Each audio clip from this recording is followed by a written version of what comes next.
धन्यवाद। ये वीडियो से जो मैंने आवृत्ति करी पिला मानकु ओडिया साहित्यर समस्त पद्य को भल भाव बुझे पारिबे एवं पद्य को आवृत्ति करने द्वारा पिला मानक मनरे कविता प्रति ओडिया भाषा प्रति ओडिया साहित्य प्रति जो सन्मोह सृष्टि हेबो आमे तार गोटे गोटे उदाहरण निश्चित भाव में तेणु आमे आज षष्ठ श्रेणी साहित्य सुधा को आज चयन करिछु। एई बही रे जो सब पद्य गुड़िक अच्छे आमे ताकू आवृत्ति करवा जो आवृत्ति माध्यम पिला मानक पाखरे आमे पहुँची पारिबा एवं पिला माने आम साहित्य को भल पाइबे। महान देशात्मबोधक कविता जहाँ को आवृत्ति कले हृदय रे शिहरण सृष्टि हुए एवं माटी प्रति सन्मोह सृष्टि हुए। आसन्तु आवृत्ति करवा एवं षष्ठ श्रेणीर छात्र छात्री मानक मनरे जन्ममाटी प्रति जन्मभूमि प्रति ओडिया साहित्य प्रति भाषा प्रति किभଳି भावरे ममता जागी उठिबो एई कथा विचार करवा। आसन्तु राग चोखी कहा जाइछि जन्मभूमि कविता भक्त कवि मधुसूदन राव द्वारा रचित होइतिबा एई कविता जहाँकि चोखी एई छंद नियम रे आमे याकू गाइबा। तू ही माँ जन्म भूमि पवित्र भारत भूमि तोहरी संतान आम्भे अटू सरबे तोर श्री चरणे सेवा पाई मन प्राण देवा गाइबा तोहर नाम आनंद रबे तो आनंदे होइबा सुखी कांदिबा दुखरे तोर होइण दुखी।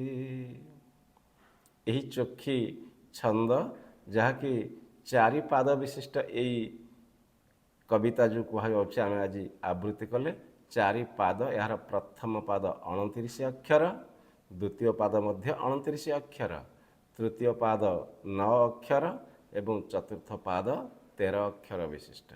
तेणु यही छंद नियम रे आमे पिला मानकु गाई शुणाइबा यह एक सर्वजन विदित स्वर यह छात्र छात्री मानकु निश्चित भाव में मंत्रमुग्ध करिवो तांको भाषा एवं साहित्य को आगक नवा पाई।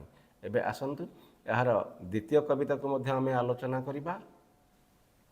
षष्ठ श्रेणी साहित्य बहिर द्वितीय पद्य जहाँकि पठन निमंते अंतत उद्दिष्ट कवि सच्चिदानंद राउतरायंकर एई जाति प्रीतिर कविता माटी प्रीतिर कविता देशभक्तिर कविता आउ गोटे जहाँ को आम निश्चित भाव में छात्र छात्री मान निकट पहुँचे पारिबा सेथिरे एई भली भाव में आम ताकू गाई पारिबा।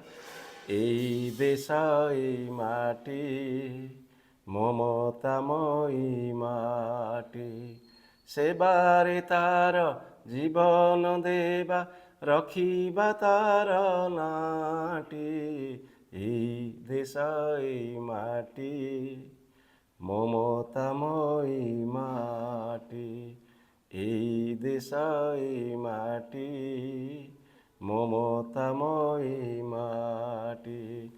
एवं एहा परे साहित्य सुधा पुस्तकर तृतीय पद्य जहाँकि वर्षा नाम नामित एई वर्षा कविता गोस्वामी जगन्नाथ दास जहाँकर जन्म होता 15 शताब्दी रे महान भक्त कवि एवं भागवतकार भाव जहाँकर ख्याति केवल ओडिशा रे नुहे समग्र भारतवर्ष रे सुविदित से महान संथंकर जो कह जाउछि भागवत आनीत होइथिबा एई वर्षा कविता जो वर्षा कविता को आमे भागवत बाणी बा गुज्जरी एई छंद नियम रे आमे गायन करिबा एवं पठन करिबा जो कह जाउछि प्रत्येक गाँव रे भागवत टुंगी एवं यह सर्वजन विदित यार स्वर यही भागवत बाणी बा गुज्जरी अन्य अर्थ यह कह जाए नवाक्षरी छंद कारण भागवत बाणी बा गुज्जरी ये वर्षा कविता दुई पाद विशिष्ट दुई पादरे एक पद हुए एवं प्रत्येक पादर अक्षर न एवं यार प्रत्येक पादर तृतीय अक्षर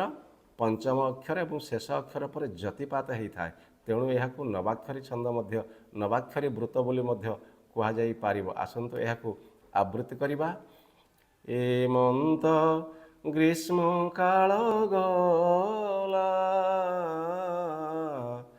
बरसा ऋतु ପ୍ରକାଶିଲା ସକଳ ଋତୁଙ୍କର ସାର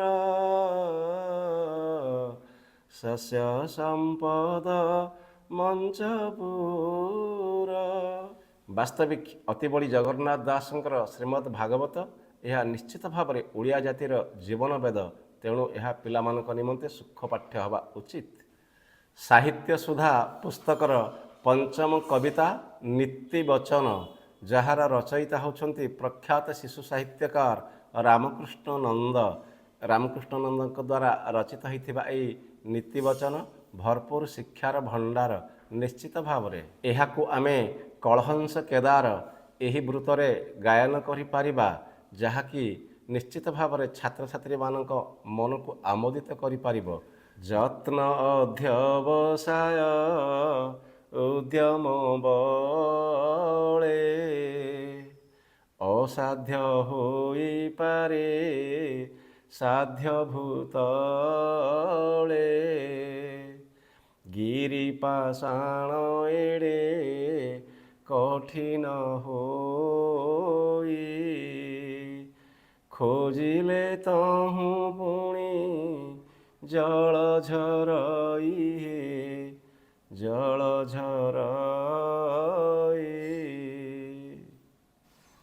ପରବର୍ତ୍ତୀ କବିତା ଉତ୍କଳ ସନ୍ତାନ ଉତ୍କଳ ଗୌରବ ମଧୁସୂଦନ ଦାସଙ୍କର ଚମତ୍କାର ଦେଶପ୍ରୀତିର କବିତା, ଜାତୀୟତାବାଦୀ କବିତା। ଯେଉଁ କବିତା କେବଳ ନୁହେଁ, କବିତା ଯେବେ ଥିଲା ମନ୍ତ୍ର। ଦେଶର ସ୍ୱାଧୀନତା ସଂଗ୍ରାମ ସମୟରେ ପ୍ରତ୍ୟେକ ଓଡ଼ିଆଙ୍କ ପ୍ରାଣରେ ନୂତନ ଶିହରଣ ଖେଳେଇ ଦେଉଥିଲା ଏହି ଜାତୀୟତାବାଦୀ କବିତା ଉତ୍କଳ ସନ୍ତାନ। ଆସନ୍ତୁ ଏହାକୁ ଆବୃତ୍ତି କରିବା। ତୁ ପରା ବୋଲାଉ ଉତ୍କଳ ସନ୍ତାନ ତେବେ କିମ୍ପା ତୁହି ଭୀରୁ ତୋହର ଜନନୀ ରୋଦନ କରିଲେ କହିବାକୁ କିମ୍ପା ଡରୁ। ପରବର୍ତ୍ତୀ କବିତା କବି କଳହଂସ ଗୋପାଳକୃଷ୍ଣ ପଟ୍ଟନାୟକଙ୍କର ଏକ ବାତ୍ସଲ୍ୟ ମମତା ଭିତ୍ତିକ କବିତା ଉଠିଲୁ ଏଡ଼େ ବେଗି କାହିଁକିରେ। କବି କଳହଂସ ଗୋପାଳକୃଷ୍ଣ ପଟ୍ଟନାୟକ ଉତ୍ତର ରୀତିଯୁଗୀୟ ପ୍ରଖ୍ୟାତ ବୈଷ୍ଣବ ଦର୍ଶନର କବି, ଯାହାଙ୍କର ବାତ୍ସଲ୍ୟ ପ୍ରେମ ବାତ୍ସଲ୍ୟ ମମତା ଭିତ୍ତିକ କବିତା ଉଠିଲୁ ଏଡ଼େ ବେଗି କାହିଁକିରେ କୃଷ୍ଣ ପ୍ରେମରେ ବିଭୋର। ଏଇ ଯେଉଁ କୁହାଯାଉଛି ବାଲ୍ୟରସର କବିତା ଆମେ ପିଲାମାନଙ୍କ ମନରେ କିଭଳି ଭାବରେ ସୃଷ୍ଟି କରିବା ଆବୃତ୍ତି ମାଧ୍ୟମରେ। ଆସନ୍ତୁ।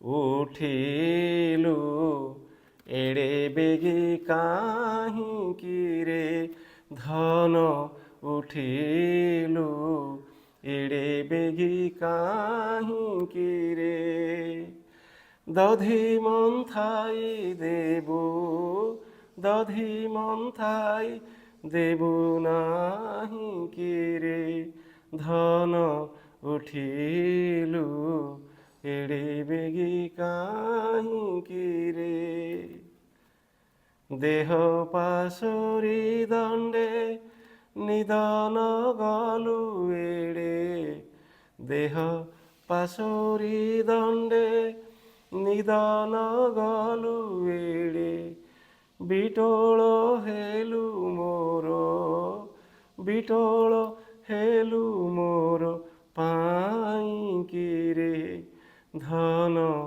ଉଠିଲୁ ଏଡ଼େ ବେଗି କାହିଁକିରେ। ବାସ୍ତବିକ ବଡ଼ ହୃଦୟସ୍ପର୍ଶୀ ଆଉ ଚମତ୍କାର ଏ କବିତାର ପଦପଙ୍କ୍ତି ସବୁ ଆମେ ନିଶ୍ଚିତ ଭାବରେ ଓଡ଼ିଆ ଭାଷା ସାହିତ୍ୟରେ ଏଇ ଛୋଟ ଛୋଟ ଶିଶୁମାନଙ୍କ ପ୍ରତି କିଭଳି ଭାବରେ ଆକର୍ଷଣ ବଢ଼ିବ ସେଥିପାଇଁ ଯତ୍ପରୋନାସ୍ତି ଚେଷ୍ଟା କରିବା। ଏବଂ ଆଉ କିଛି କବିତା ମଧ୍ୟ ଏଥିରେ ସ୍ଥାନିତ ଅଛି। ପରବର୍ତ୍ତୀ ପର୍ଯ୍ୟାୟରେ ଆମେ ସମସ୍ତ କବିତାକୁ ପର୍ଯ୍ୟାୟକ୍ରମେ ଆବୃତ୍ତି କରିବା। ବନ୍ଦେ ଉତ୍କଳ ଜନନୀ।